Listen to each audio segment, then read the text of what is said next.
What's going on YouTube? This is Acadius and today let's take a look at Nightingale, which is currently set to release in early access on February 22nd. This game looks really good in terms of graphics, as well it should, considering that it's being developed using Unreal Engine 5. The game can be played in either first or third person perspective, and it is a survival crafting style game that really reminds me of Valheim. So let's take a quick look at Nightingale, and as usual, let's start by watching the trailer just in case you haven't seen it yet. The Feywilds await, and so too Nightingale. Awaken your first portal and tread on towards that which is boundless, beyond the measurable.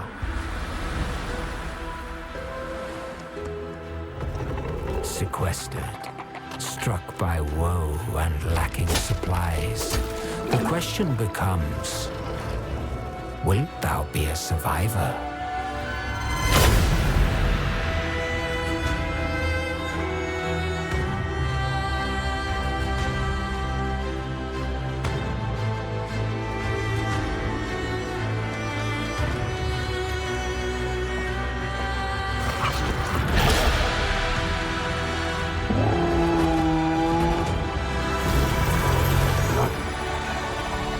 Regardless of which portal variety you favor.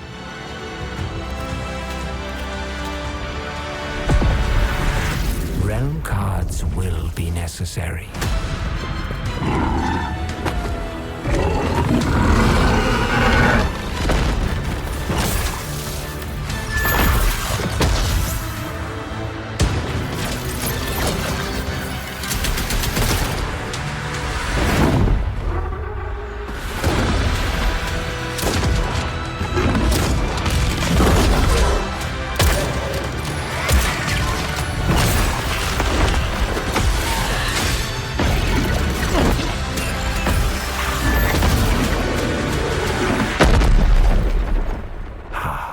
Fly.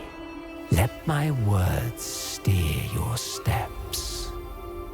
The game centers around people known as Realm Walkers who have been separated from the last bastion of humanity, and you have to find your way back to them by traversing through various portals in order to get there. Throughout your journey, you will be guided by a spirit guide as you build your own house, or in my case, way too large house, aka castle.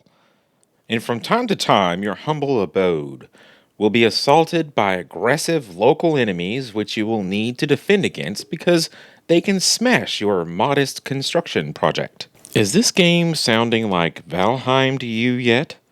The biggest separation between Valheim and Nightingale, other than the graphics, is the gas lamp art style, which to me just looks like some light steampunk mixed with a small bit of medieval fantasy and left to simmer until you've become Mary Poppins. It also employs the use of an interesting portal system as mentioned previously. This portal system allows you to travel to new procedurally generated realms that you have a bit of control over through the use of various cards that you can find while exploring the world. Strangely, this reminds me of what Ghostcrawler was saying while he discussed the creation of blue shards in the MMO they are working on at Fantastic Pixel Castle. Isn't it kind of interesting that two different games that are both still under development and both of them are using a very similar new system that we haven't seen before? Odd. When you think about it, even the portals are kind of like Valheim, because once you get to the different islands in Valheim, you typically set up a portal so you can teleport back to where you came from and then get back to that island really quickly to move resources. And this inevitably ends up with you having a huge portal network. Or at least that's how it went for me. Just watching how the spellcasting and melee combat looks in the video, it really gives me some Skyrim vibes. But it seems like things will work a tad differently as the spells appear to be linked to the particular weapon being wielded. This would make sense, considering every time I see a spell being used, the character seems to then empower their weapon with that spell. Interesting concept, but I don't know how everyone that enjoys ranged mage combat is going to feel about that. If there's no pure range spell combat in the game, then that could potentially alienate some players from the game that just enjoy good old fashioned glass cannon gameplay. That being said, the devs could very well be playing some things close to the chest, and we'll just have to wait and see if that's the case. The enemies in the game are definitely quite varied.